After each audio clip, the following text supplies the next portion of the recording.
আমার সাথে জানেন তো সব সময় এমনই হয়। আমি বেশ জানি আমার কপালে সুখ সয় না, সব সময়ের জন্য আমার সাথে এমনই হতে হবে। যাই হোক, আসসালামু আলাইকুম, কেমন আছেন আপনারা সবাই? আশা করি ভালো আছেন। আর এই যে আপনার ভাইয়াকে নিয়ে চলে যাচ্ছি, অবশ্য কোনো কাজ না থাকলে বের হই না।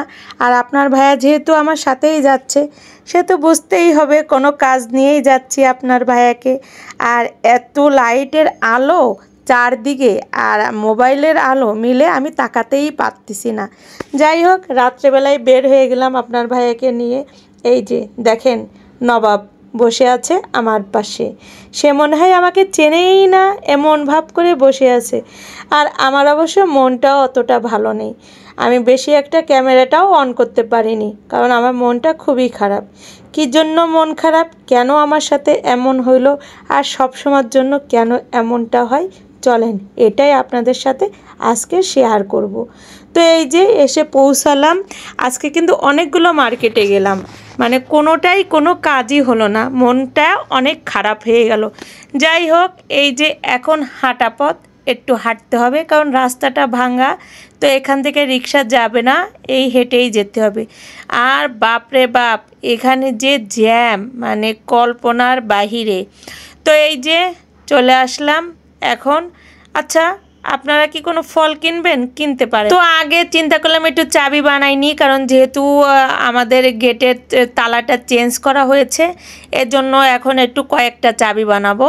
হুজুরের জন্য, কাজের মহিলার জন্য, তারপর বাচ্চাদের এক একজনের জন্য। মানে আমাদের একটা তালা চেঞ্জ করলে অনেকগুলো চাবি বানানো লাগে, সবার এক একটা, সদস্য তো আর কম না। আর যেটা বলতেছিলাম, এই যে এই কারণে হাঁটা লাগে, এই যে রাস্তাটা দেখছেন ঠিক করা লাগতেছে, এই জন্য হাঁটা লাগে।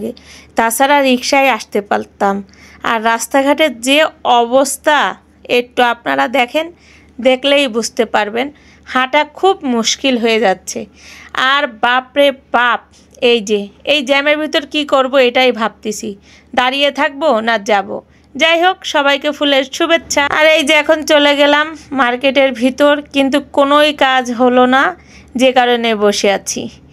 এই যে এখন যে যার মতো কাজ করতেছে, আর আমি বেচারা টেনশনে চুপচাপ বসে আছি।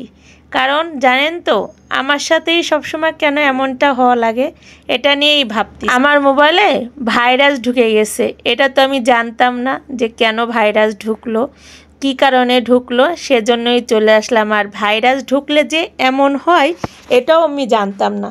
তো এই জন্যই মোবাইলের এখানে আসা, যে ওদের কাছ থেকে শুনবো। তো এক মার্কেট থেকে চলে আসলাম আবার আর এক মার্কেটে, ওখানে কিছু সমস্যার সমাধান করতে পারছি।